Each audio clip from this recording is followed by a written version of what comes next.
Hey guys, Joe here at JP Details and welcome to the well overdue new unit reveal.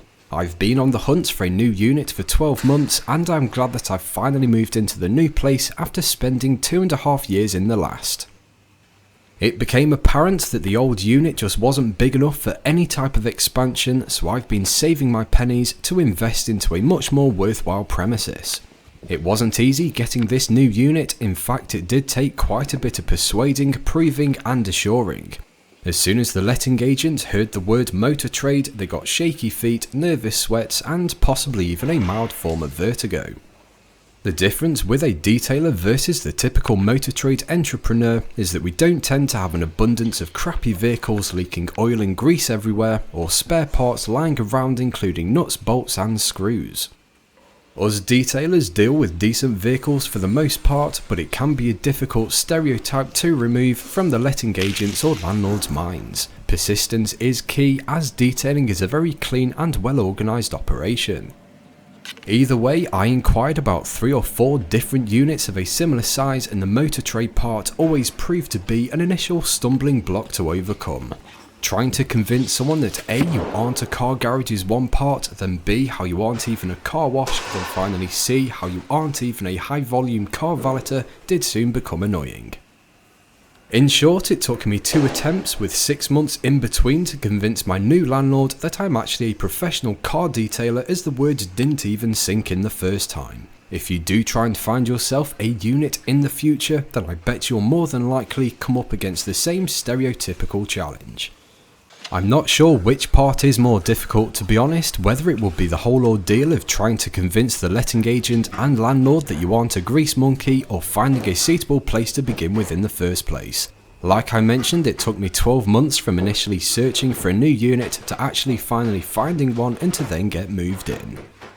If you are after a unit for yourself, then you need to be searching online every single week and phoning up various letting agents to let them know what you are after. Units of around 700 to 1200 square feet I'm pretty sure are the most sought after unit, so they don't stay around for long. You've got to be on it like Sonic. By the time this video goes live, and my apologies for the delay, we've actually been in the new unit for just over 12 weeks, or it could be 13 weeks, and I now have a new employee whose name is Ryan Cobble Double Cobbler.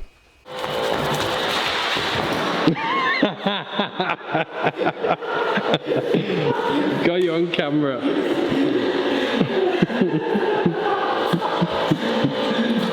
If you are following me on Instagram, then you would have already seen hundreds of photos of the new place, but if you aren't, then I'm sure this video is coming as a nice surprise. Ryan has been with me at this point for something like 20 weeks, so he is now well into the training of his new role. In regards to the unit, we have managed to make a decent amount of progress whilst pretty much either detailing or valeting cars back to back. For the sake of this video though, let's show you from the start. On day 1 of moving in, we had a freshly painted but blank canvas to work on. The unit is around 1,250 square feet, which is just over 3 times bigger than my old place. I'm now located on a newly developed business park, which is a massive improvement from before. We've already got various CCTV cameras installed at the front, lots of customer parking spaces, fellow like-minded business owners to the left, right and centre, and they've all welcomed me in nicely. Daz across the road specialises in pressure washers, which has so far turned out to be very convenient. So off to the old unit it was on the first day of moving, quite simply to grab all of my gear. I'm pretty sure we managed it within 2 trips between the caddy and Ryan's Polo. We said our goodbyes to the old unit and made our way over to the new one, which is less than 10 minutes down the road. We unloaded the kit at the new place and set to work organising the stuff later on in the afternoon.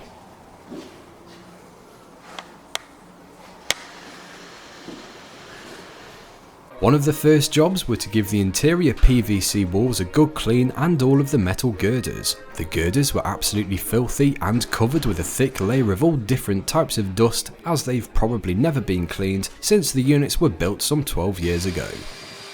The walls and floors have been freshly painted, so by ensuring the unit is nice and clean to begin with, we'll minimise the airborne dust going forwards. We found some time to give the lower half of the walls a different colour of paint just to add a bit of personal character. I've gone with Wick's Urban Nights Grey, which I do think will look pretty snazzy, and with all 16 tins that I purchased, we should have enough.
Now to add a bit of variation, I've gone for the Wick Sapphire Blue paint for a few areas, with the first being above the bathroom.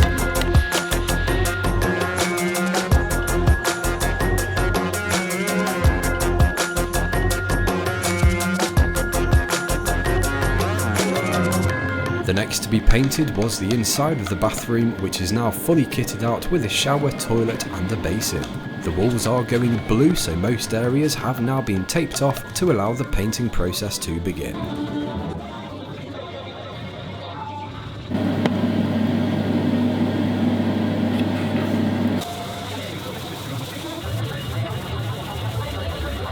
Pretty decent when it was all finished.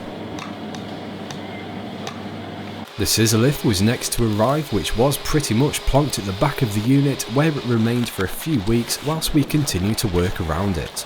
The lift weighs over 700 kilograms in total, so without any specialist lifting equipment at our disposal meant that we had to wait for others nearby that did before we could get it into position and all bolted down.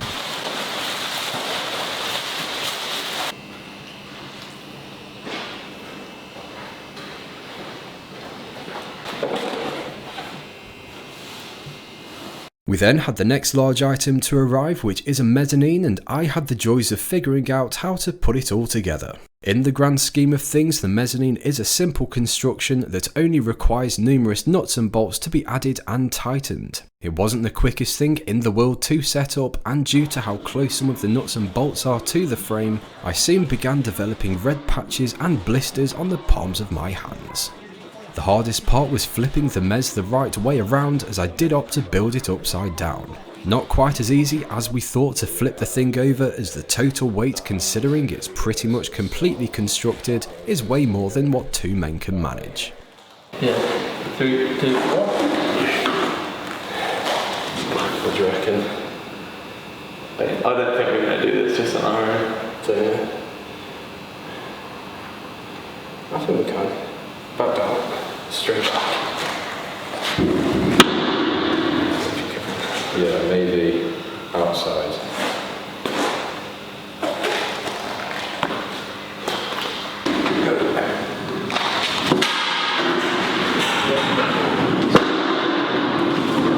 Ready?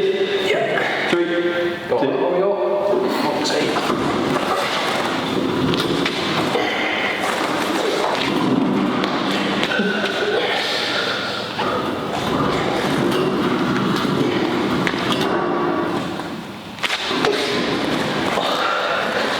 As strong as me.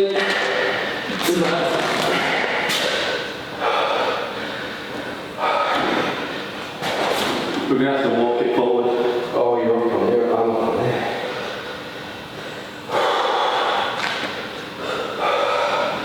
Right. Yeah. Oh my god, I don't think we can do it.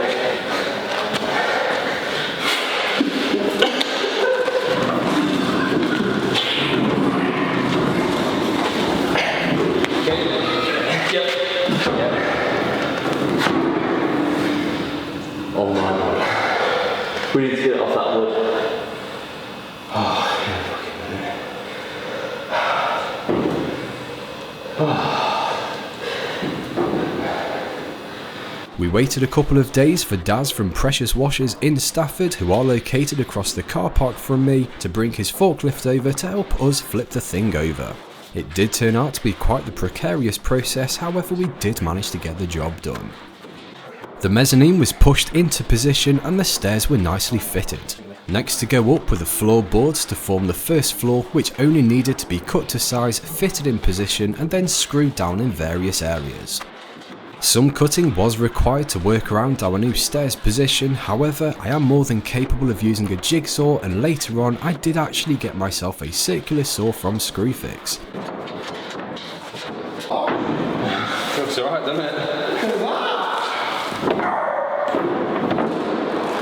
I'm feeling fucking invincible today. Oh yeah. Sold it? Full asking price. Only I can sell an LDV for $27.50 without an MOT. Fair play. I'm feeling like I've got full legend status. You will after this YouTube feature. I've got one other task for you with the forklift. Doesn't have to be now. So this obviously it's made. Well, we're going to have a door and an arch, because it's all going to be, the kitchenette is going to be there now. It's all going to be, fenced, walled off. Archway here. How many cars are you going to try and clean at once? I mean, 2? Yeah, 2. Yeah, 2 is all we really need. Obviously a little bit chaotic at the moment, but the main bay there. The quicker you can get your bay done, the better, innit? Because then you can start earning some money. We're earning money now. Proper money. I earned fucking 900 quid the other day, in one day. This could be, if we were to have got these 2 cars finished today and not fucked around with this would have been the best week I've ever had. I do enjoy a bit of DIY myself, so I am more than accustomed to getting my hands dirty, or in this case, getting my hands rather dusty. The boards were marked, cut to size and then fitted into position.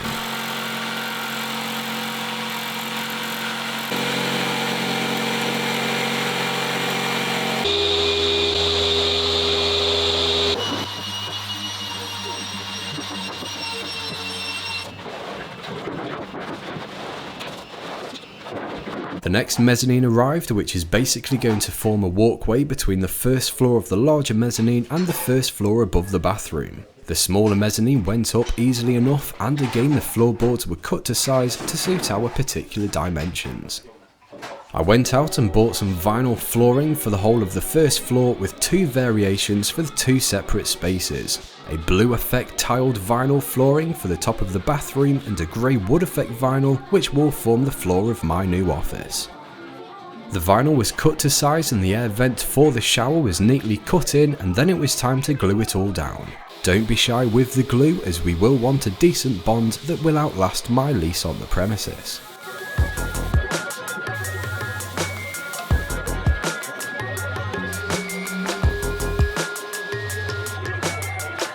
The walkway of the mezzanine was next to be vinyled with the grey laminated wood effect material.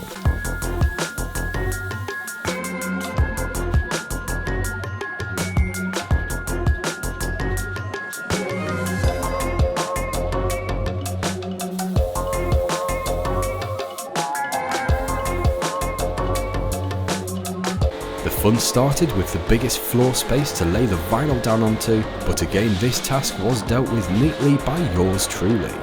None of this work is difficult, it just requires a bit of a brain, some patience and a willingness to try something that you possibly haven't tried before, although the tasks in my unit will become slightly more specialised as the time goes on. The edges of the vinyl were all neatly cut in before the entire piece was glued down section by section. Not a bad job if I do say so myself, so when the floor had been given a short period of time for the glue to harden up, all of my office kit was carried upstairs before being organised to a certain degree. Considering I'll be spending most of my awake time at this new unit, I've decided to bring my fish tank over so more people can appreciate it. The fish are currently waiting patiently downstairs, so we best make this setup process nice and speedy. All items for the tank have just been cleaned over at my flat prior to bringing it down to the unit, and we even went and bought some new gravel. I have saved some of the original water from the tank to help with forming those beneficial bacterias. I've gone for a mix of blue and grey aquarium gravel to blend in with the main design / colour scheme for the rest of the unit. The 3D background went in amongst a few other decorative items, and with just a few minor adjustments and layout changes to what I reckon will be a nice looking aquarium, the tank was ready for filling. A good job I had just bought a decent sized hose for the new unit, as it came in very handy for filling the tank. A few kettles of hot water were required to bring the tank up to temp to give the fishies a warm welcome. The lights, filter, heater and the air bubble machine were turned on, and the tank was allowed a little bit of time to settle. In the meantime, the fish were carefully transported upstairs whilst they sat patiently awaiting to go back home. A few of them had lost their colour slightly, but this would have been down to the drop in the water's temperature. As you can see, the fish were excited to go back home, and I can report over 7 weeks later that the fish are all doing okay. The lower part of the mezzanine is all going to be walled in, so I set about the task of constructing what will form the frame of the walls. Basically, you are now joining me on constructing the very last piece of the wall. Step 1, you'll want your floor piece cut to size to form the bottom of the frame, and you can then line up your floor holes with an initial pilot hole. Remove the piece of timber and pre-drill your floor holes with a large masonry drill bit. Drop some wall or floor plugs in, and we now have one form of contact to mount our wall to. A corded drill and some masonry drill bits are required. Measure out the framework and cut your timber to size, and then lay them down on the floor and get them ready for fixing together.